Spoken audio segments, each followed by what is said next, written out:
होईल सत्तेची गणना, ज्या ज्या वेळेस होईल सत्तेची गणना, आठवा हरिश्चंद्र तारामती आणि कुणालाही विचारा राजकारण्यांचा बाप कोण, उत्तर मिळेल शरदचंद्र पवार साहेब आणि त्यांनी उभी केलेली महाराष्ट्राची संस्कृती आदर्श संसद रत्न आदरणीय खासदार सुप्रियाताई सुळे यांना विनंती करतो.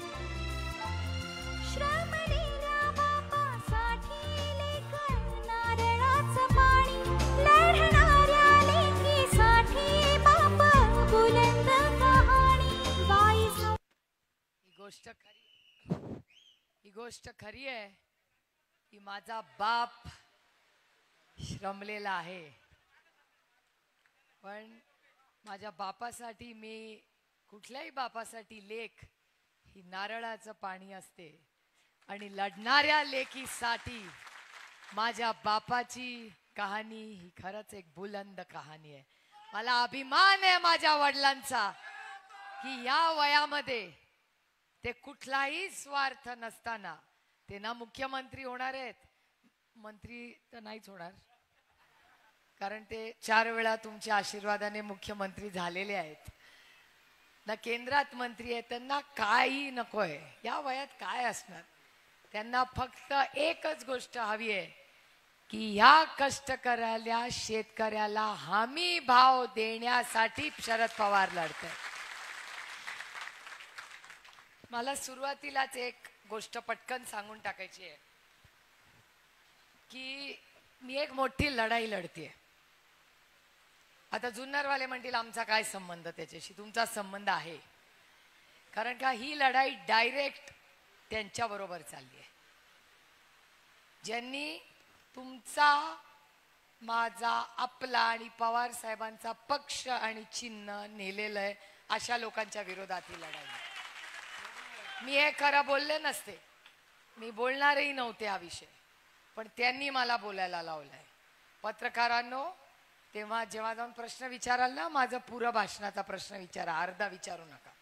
याचं कारण असं की आजही त्यांचं चिन्ह कुठेही लागलं तर त्याच्या खाली लिहिलेलं असतं की हा पक्ष तुमचा नाही, लढाई चालू आहे कोर्टात, ना चिन्ह त्यांचं आहे ना पक्ष त्यांचा आहे, न्याय प्रविष्ट आहे. आणि 4 दिवसापूर्वी मी हे म्हणत नाहीये पूर्ण दिखाना है तो पूरा बाईट दिखाओ, ते तो बिचारा हो म्हणतोय. त्याच्यात कोर्टाने अजित पवारांना सांगितलंय, कोणी सांगितलंय मी म्हणत नाहीये, कोर्टाने अजित पवारांना सांगितलंय की स्वतःच्या पायावर उभं राहायला शिका, शरद पवाराचा फोटो वापरायचा नाही. हाऊस आहे ना तिकडे जायची, मग स्वतःच्या पायावर उभं राहायचं. लावा त्यांचे दिल्लीच्या अदृश्य शक्तीचे फोटो हिम्मत असेल तर, पण शरद पवारांचा फोटो लावायचा नाही. आणि आज माझ्याकडे एक व्हॉट्सॲप आले, मी दाखवणार नाहीये कारण का मी डायरेक्ट कोर्टातच नेणार आहे. मी हा फोटो जर खरा कोणीतरी व्हायरल करत असेल तर मी त्यांना अतिशय विनम्रपणे सांगते की हिम्मत असेल तर तुझा जो पवार नेता आहे ना त्याचा फोटो लाव, माझ्या वडिलांचा फोटो लावायचा नाही. सोयीप्रमाणे माझ्या वडिलांचा वापर केलेला मी खपवून घेणार नाही. नाही चलेगा ये सब. हाऊस आहे ना तिकडे जायची, मग तिकडचा पवारांचा फोटो लावायचा, इकडच्या पवारांचा फोटो नाही लावायचा. अरे कुठेतरी निष्ठा ठेव रे, दोन्ही दगडावर पाय ठेवशील तर पडशील. त्याच्यामुळे हे कागद नीट ठेव आणि स्क्रीनशॉट काढून ठेव. नको जाऊ दे, त्यांना पण व्हॉट्सॲप मिळाला असेल, ते तर आपल्या पुढचे आहेत, त्यांना सगळं माहिती असतं. आणि मी का दाखवत नाहीये, जर उद्यापर्यंत हे बंद नाही झालं तर मी डायरेक्ट कोर्टातच जाणार आहे. मग तो तू वन वेच निवडून आला.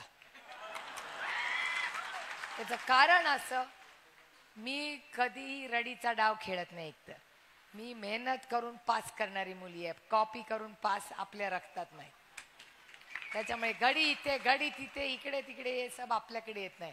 हा आला तरी माझा आणि हा आला तरी माझा, याचा नाहीये. एकदा एक रस्ता पकडला ना, हारेंगे या जीतेंगे लेकिन लढेंगे, हा आमचा रस्ता आहे. सोयीप्रमाणे सगळेच माझे. तुम्ही माणूस आहात, बटाटा नाही कि बिर्याणी में डालो रोटी में डालो सब जगह चलो, ऐसा नहीं चलता. आणि एक विचाराने उभे राहा. इधर बटेंगे तो कटेंगेच्या इथे जायचं, नाहीतर छत्रपती शिवाजी महाराज, शाहू फुले आंबेडकरांच्या प्रेम करणाऱ्या विचाराशी निष्ठा ठेवा. दोन्हीकडे निष्ठा ठेवता येणार नाही. ही गलिच्छ भाषा तिकडे चालते. आम्ही कटेंगे तो बटेंगे वाले नाही हो, आम्ही प्रेमाचे आहोत. आम्ही सगळ्यांना एकत्र घेऊन जाणारे लोक आहोत. आणि हा देश हा यांच्या कटेंगे आणि बटेंगेने चालणार नाही. हा देश भारतरत्न डॉक्टर बाबासाहेब आंबेडकरांच्या संविधानाने चालणार आहे, यांच्या दमदाटीने नाही. आणि तुम्हाला शब्द मी देते, इथे आपलं तुतारीच वाजणार आहे, त्याच्यामुळे मला काय फार चिंता वाटत नाही. त्यांनी एक रडीचा डाव बिडेडा करू दे. आता ते माझ्यावर बोलले नाही, ही काय तुझं वय काय. आता पवार साहेब काय तुझ्याबद्दल बोलणार आहे. तेवढी संस्कृती आहे, तेवढे संस्कार पवार साहेबांमध्ये आहेत की आपल्या मित्राचा मुलगा असला म्हणून ते संस्कारी वागतायत, त्याचा चुकीचा अर्थ कोणी काढू नये. त्याच्यामुळे हे जे व्हॉट्सअप युनिव्हर्सिटी फिरतीये ना, करू दे. याचा अर्थच ते की त्यांना ह्यांचा फोटो आजही लागतोय, याचा अर्थ स्वतःहून ते निवडून येत नाही. त्याचा अर्थ तोच झाला नाही. कारण का सुरुवातीला जेव्हा हे सगळं झालं तेव्हा काही लोकांवर मला जरा आश्चर्य वाटलं की ही कशाला तिकडे जात आहेत. काय इडी पिढी पिढा इडा मला नाही माहिती बाबा. मी काय कुणावर आरोप करत नाही, मी कधी केले नाही कधी करणारी नाही. पण आपल्या काय भानगडीच नाहीत, त्याच्यामुळे आपल्याला जागेवर स्थिर राहायला काय प्रॉब्लेम येत नाही. आणि मी विरोधी पक्षात असले तरी माझ्या मतदारसंघातली कामं होतात. त्याच्यामुळे विकासासाठी इकडे पळ तिकडे पळ मला करायला लागत नाही. आणि मी कुणाच्या धमकीला घाबरत नाही. त्याच्यामुळे ही जी पळापळ जुन्नर मध्ये झाली आहे, आणि मी खरं कशालाही जुन्नरला भाषण करते. जुन्नरकर आदरणीय पवार साहेब म्हणतील त्यालाच मतदान करणार. त्याच्यामुळे पवार साहेब कुणाच्या सभेसाठी आले, तुतारीच्या. जेव्हा पवार साहेब सगळ्यात अडचणीत होते तेव्हा जुन्नर मध्ये पवार साहेबांबरोबर कोण उभं राहिले, हे सगळे उभे राहिले. मी तुम्हाला शब्द देते, खूप लोकांनी त्याग इथेच तुमच्यासाठी केलाय. खूप लोक इच्छुक होते, खूप लोक इच्छुक होते, ज्यांचा सगळ्यांचा मान सन्मान हा शब्द मी तुम्हाला देते. आणि सगळ्यात जास्त तुम्हाला देते, सत्ता आल्यानंतर या राज्यात आपली सत्ता आल्यानंतर पहिलं सत्तेचं पद आणि मान सन्मान कुणाचा या राज्यात होईल तर तुमचा होईल. हे रेकॉर्ड करून ठेवा माझ्या बाजू. कारण का हो, माझा सगळ्यात जास्त प्रेम हे विश्वासावर असतं. एक वेळ प्रेम कमी झालं तरी चालेल, पण विश्वासघात होता कामा नये. आणि आता जे झालेलं आहे ना या राज्यात, तो विश्वासघात झालेला आहे. आणि डरना यार, जो त्यांना घाबरतो तो आपलं काय करणार कधी. माझा प्रॉब्लेम लढायची त्यांची काय माहितीये का, प्रेमाने गेले असते ना तर मला काय प्रॉब्लेम नव्हता, घाबरून गेले ना तर मला प्रॉब्लेम आहे.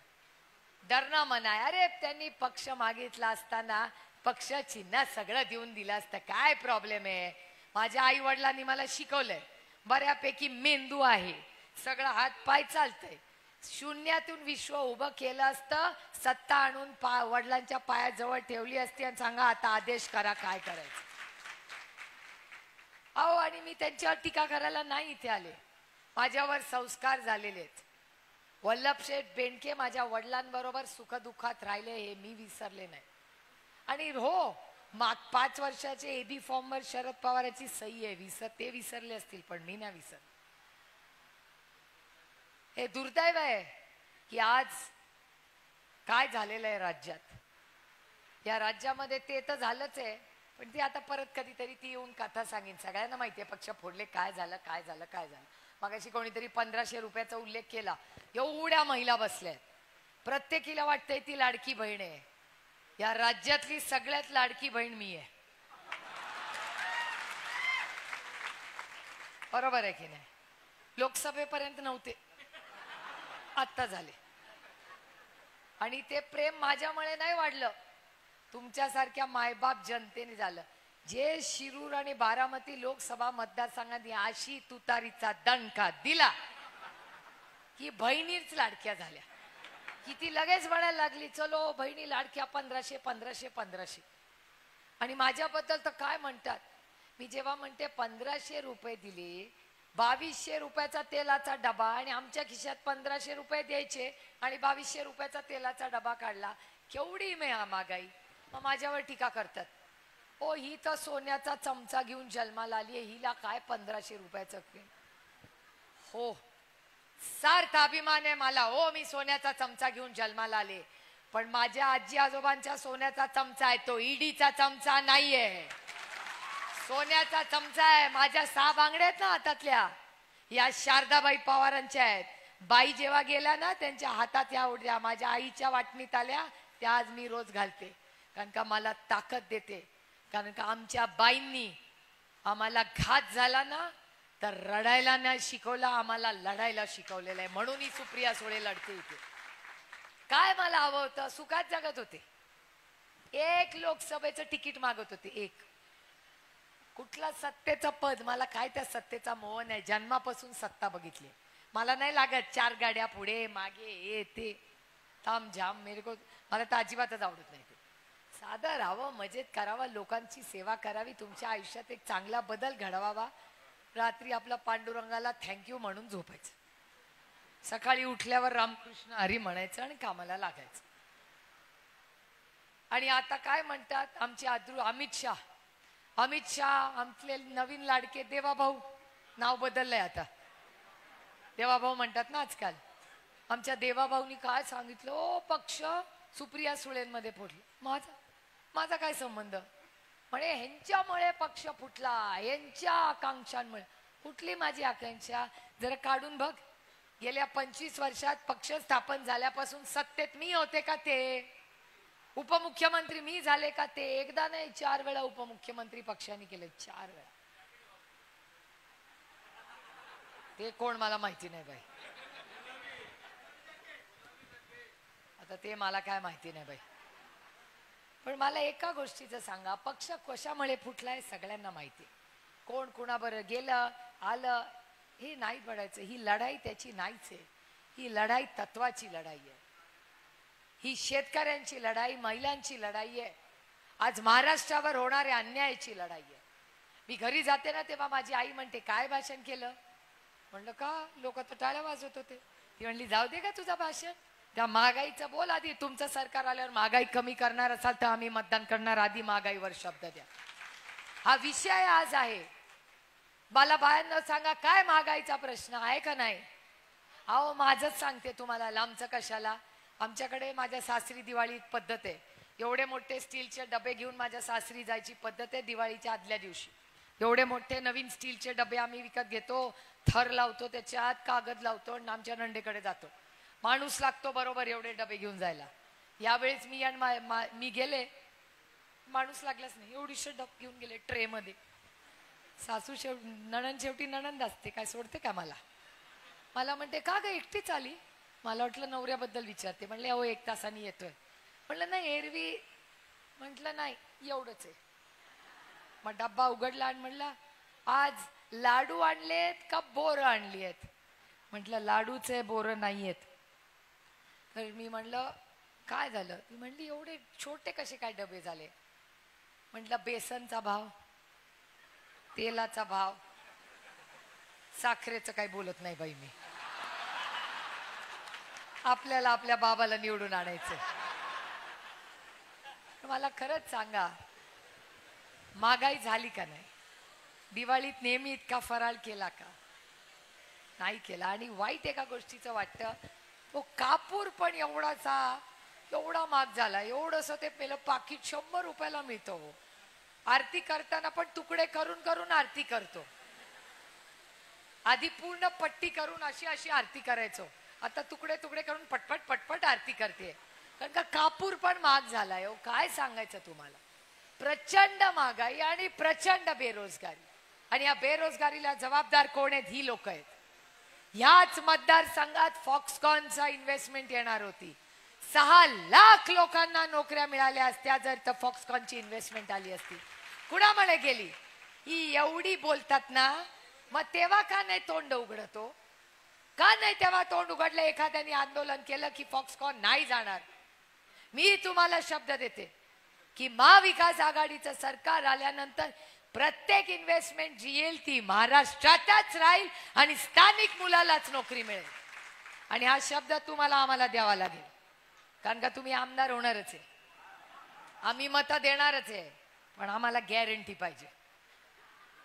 मला पण पाहिजे. मतं जेव्हा मागतो ना तेव्हा गॅरंटी पाहिजे. अब असा धोका खाल्लाय ना की अभी छाछ भी फूक फूक के पीती हूं मैं. कोणावर विश्वास ठेवायचा अशी दिवस आली आहेत. पण विश्वास ठेवण्यासारखे लोक आहेत. आधी मला पहिले 5 दिवस वाटायचं कुणावर विश्वास ठेवायचा. अगं बया सगळी गेली. नंतर लक्षात आलं हा भारत देश आहे. इस देश में टॅलेंट की कमी नाही आहे. हा गेला तर ह्याच्याहून 1 लाखाचा एका दुसरा मिळाला. काय प्रॉब्लेम नाही. कारण का मी माझ्या पांडुरंगा, माझा जरा डायरेक्ट कॉन्टॅक्ट आहे माझ्या पांडुरंगाशी. कोई मध्यस्थी नाही लागत आपल्याला. मी आपलं माझ्या पांडुरंगाशी रोज बोलते.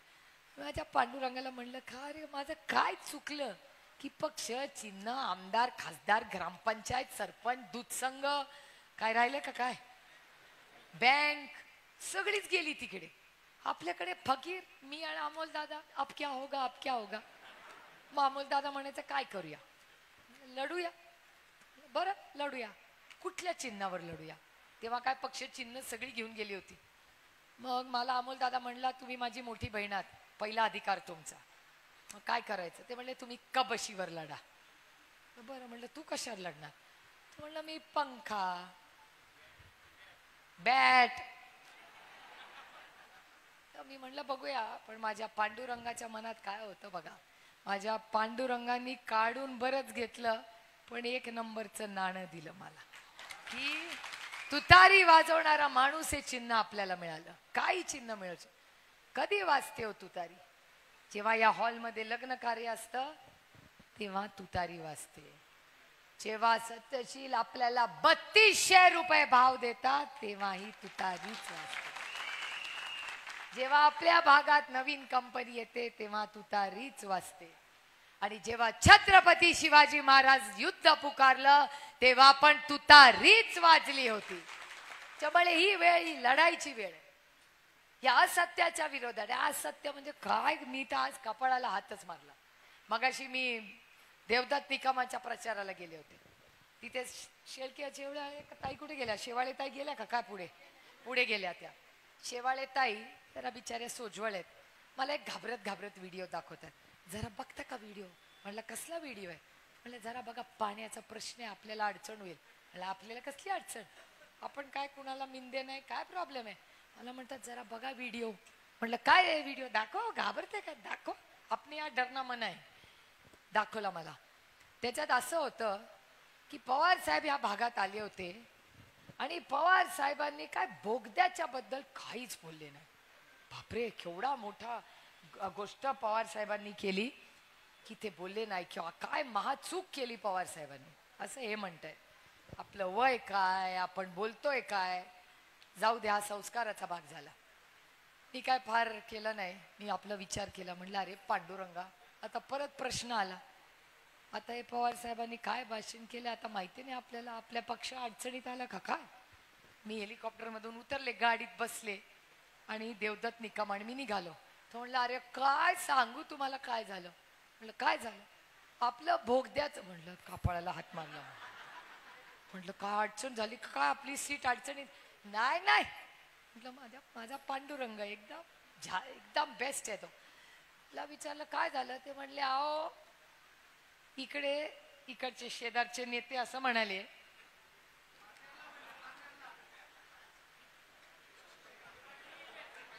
दुसरीकडे मोठे नेते ते असं म्हणाले की भोगदा होऊ देणार, ठीक आहे नको तर नको, पण त्यांचेच मोठे नेते नगरला गेले आणि काय म्हणाले, बोगदा होणार होणार होणार.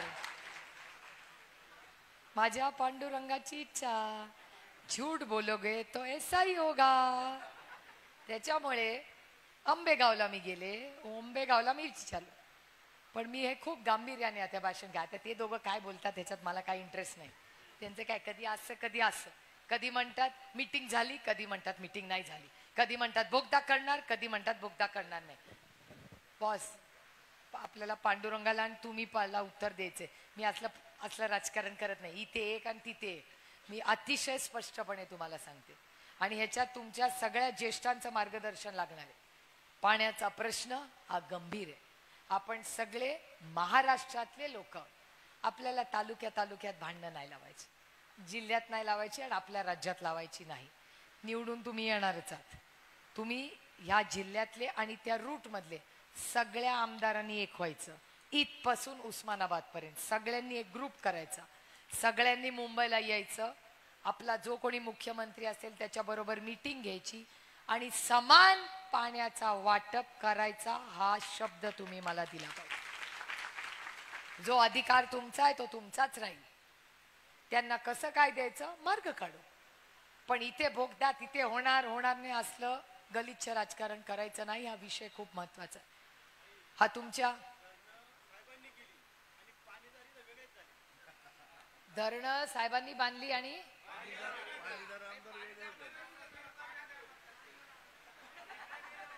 अरे संगतीचा प्रॉब्लेम आहे.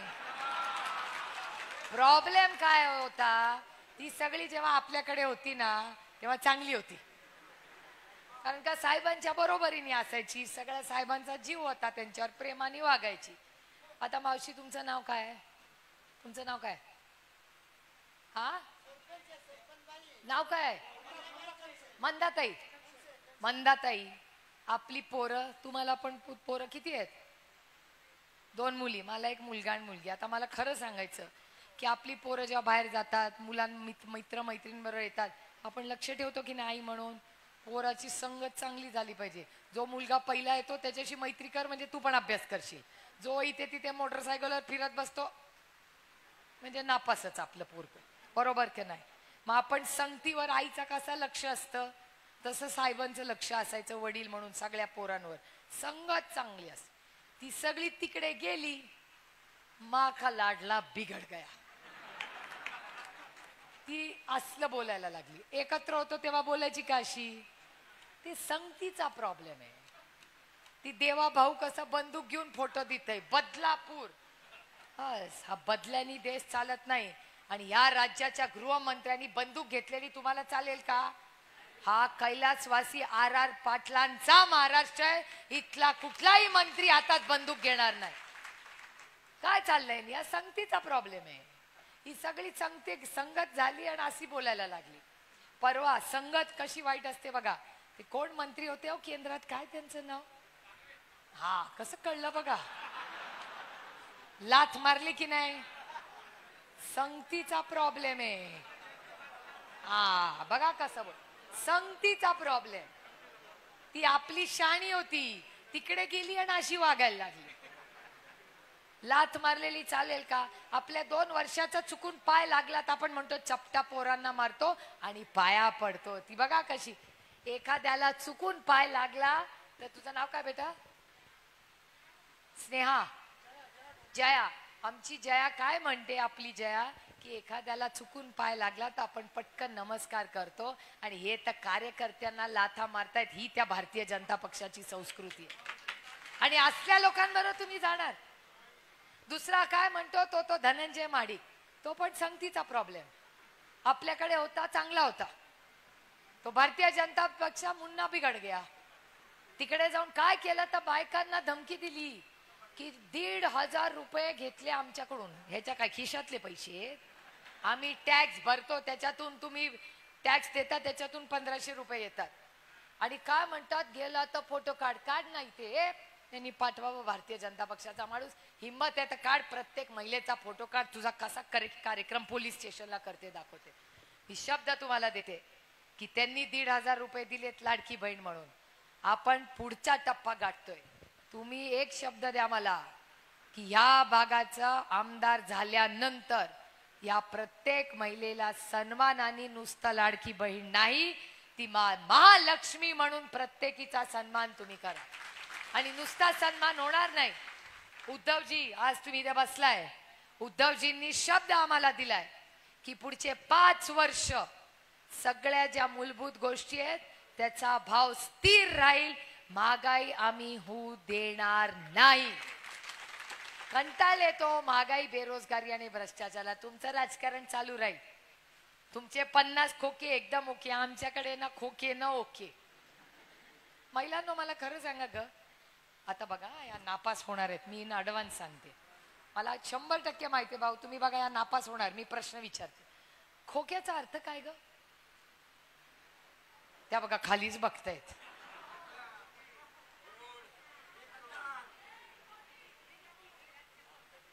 रिकामी चौकट, आमची सुसंस्कृत. तुझं नाव काय? हा, योगिता. योगिता किती सरळ आहे बघा. खोका म्हणजे खोका. तिला असं वाटतं लग्नाच्या कोटिया साडी टू जीन फरक कळला ना. ही आपल्या मुंबई पुण्याला शिकून आली आहे म्हणून तिला कळतंय. ही बिचारी सरळ आहे. ती म्हणते खोका म्हणजे खोका. लग्नाला जेव्हा जातो बस्ता बांधतो तो बॉक्स त्या खोक्यात टाकतो, घरी येतो, दिवाळीला सफाई करतो, वरती ठेवतो. बरोबर ना. सफाईच्या वेळेस काढला, त्याच्यात मिक्सर पडला होता, डबा पडला होता जुना, तरी मो होईना बाईचा फेकून देता, परत साफ करून वरती. हा हसतात बघा. माझ्या आई सारख्याच आहात. माझी आई ना, मी घरात गेले की विचारते डबा कुठे. अगं आत्ता तर घरात शिरते. तिला तो डबा, त्याचं झाकण, त्याच्यातच आमच्या आईचा अर्धा वेळ जातो. पण आमच्या महिला तशाच असतात. खोका म्हणजे तुम्हाला वाटतं येते नाही. 1 कोटी रुपये म्हणजे 1 खोका. 50 खोके एकदम ओके. आता 50 खोके गुणिले 40 आमदार किती पैसे? 1600. वा वा, काय गणित आहे. माझ्यापेक्षा चांगलं गणित आहे. माझं गणित वाईटच आहे. 2000 कोटी. आम्हाला 1 कोटीत किती शून्य माहिती नाही, 2000चं कसं सांगायचं. 2000 कोटी रुपये घेऊन यांनी पक्ष फोडले. 2000 कोटी रुपये जर दुधाला भाव दिला असता तर मला सांगा तुमच्या घरातल्या सगळ्या लेकी सुनांची एक तरी काचेची बांगडी सोन्याची झाली नसती का? 2000 कोटी रुपयांनी जर शाळा, रस्ते आणि वीज आणि हे सगळं केलं असतं तर तुमच्या आयुष्यात मोठा बदल झाला नसता का? ज्या शाळेची मागणी कोणी केली मगाशी, शाळा कॉलेजची मागणी केली.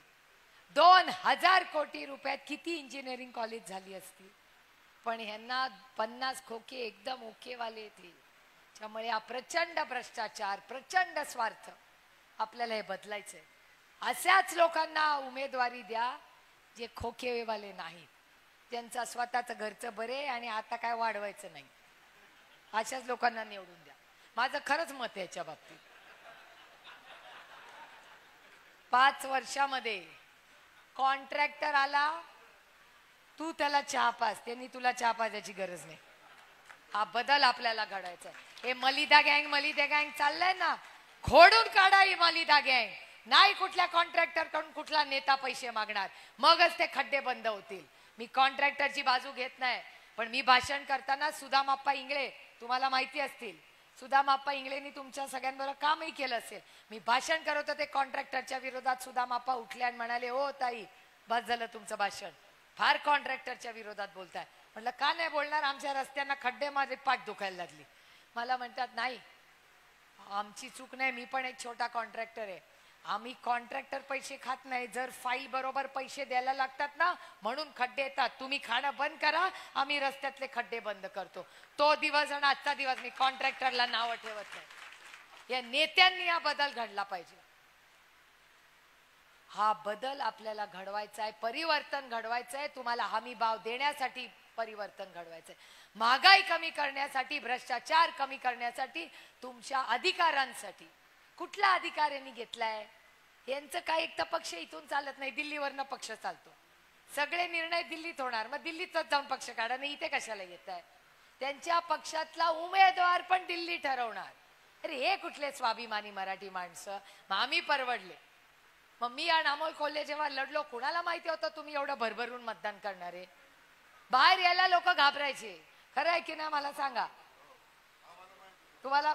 त्यांना माहिती होतं, आम्हाला दोघांना कुठे माहिती. मी आणि अमोल कोल्हे ठरवलं होतं, कुछ भी करेंगे स्वाभिमानाने लढेंगे, हारलो तरी चालेल, कारण का इतिहास पळपुट्यांचा लीला ना जात नाही, लढवय्यांचाच इतिहास लिहिला जातो.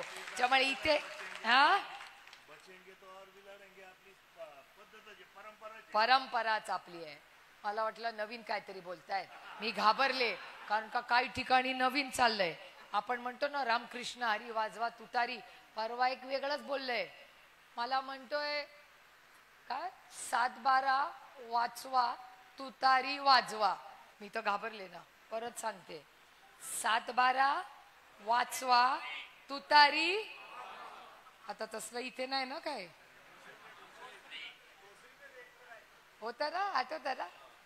असल्या सगळ्या लोकांना आता घरी पाठवायची वेळ झालेली आहे.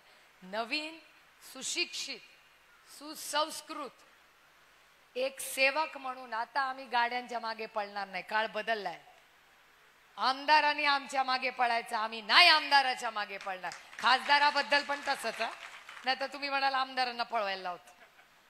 आमदार आणि खासदार आम्ही एक टीम असतो, आम्ही टीम आहोत. आणि मगाशी कोणीतरी म्हणलं त्या व्हिडिओ मध्येच आहे की केंद्रातून तुम्हाला निधी हवा असेल तर आम्हीच लावू. कोणी म्हणलं? आमची सगळी कामं होतात. कारण अमोल दादा कोल्हे जेव्हा संसदेत उभे राहतात, अदृश्य शक्ती पण बघते आता बाबा काय बोलणार. त्याच्यामुळे शिरूर लोकसभा की आवाज पार्लियामेंट में घूमती है और गूंजती है. तर तुम्ही अमोल दादाला एवढ्या विश्वासाच्या नात्याने निवडून दिलं, तर माझा विश्वास आहे की आदरणीय पवार साहेबांचा निष्ठावान म्हणून आज सगळे तिथे त्यांच्यावर प्रेम करणारे लोक आहेत. आज ताटातलं वाटीत आणि वाटीतलं ताटात, काँग्रेस शिवसेना आणि आपण सगळे एकच आहोत. आणि या तालुक्यात मी प्रत्येक शिवसैनिकाला आणि काँग्रेसवाल्यालाही शब्द देते की तुम्ही लोकसभेला आणि विधानसभेला जी संधी, प्रेम, विश्वास आणि साथ दिली आहे, त्याच्यापेक्षा डबल साथ जिथे जिथे तुमचा कॅन्डिडेट इथे आम्ही येऊ आणि जिल्हा परिषद पंचायत समितीला हे सगळं भरून काढू, हा शब्द तुम्हाला देते. कारण का आपण एका कुटुंबातले लोक, स्वाभिमानी मराठी माणसं आहोत. दिल्ली के सामने ना झुके है. अहो, ज्यांनी आमच्या घरावर रेड केल्या, माझ्या 3 बहिणींवर, विजया पाटील, नीता पाटील आणि रजनी इंदुलकर, माझ्या 3 बहिणींचा काय संबंध या सरकारशी? त्यांच्यावर रेड केली. महिलांना रेड माहिती आहे का काय असते? घरात पोलीस येतात, 5 दिवस राहतात, हलता पण येत नाही. काय माझ्या बहिणींचा संबंध या सगळ्या राजकारणाशी? आणि ज्यांच्यावर आरोप झाले ते मोकाट फिरतात आणि माझ्या बहिणींवर तुम्ही आरोप करता. लाज वाटली पाहिजे त्या भारतीय जनता पक्षाला. आज अनिल देशमुखांवर आरोप केले, संजय राऊतांवर आरोप केले, सगळ्यांवर आरोप केले. आणि जे आरोप केले, राऊत साहेब लढले, अनिल देशमुख लढले. जे नाही लढले ते वॉशिंग मशीन मध्ये घेऊन काय काय झाले. पण असं होत नाही हो. या काळ्या मातीशी इमान राखणारा माणूस पाहिजे आणि काळ्या मातीशी इमान राखणारा उमेदवार हा तुमच्या समोर मी आणते. त्यांनी याचं तिकीट फक्त मेरिट वर झालेलं आहे. मेरिट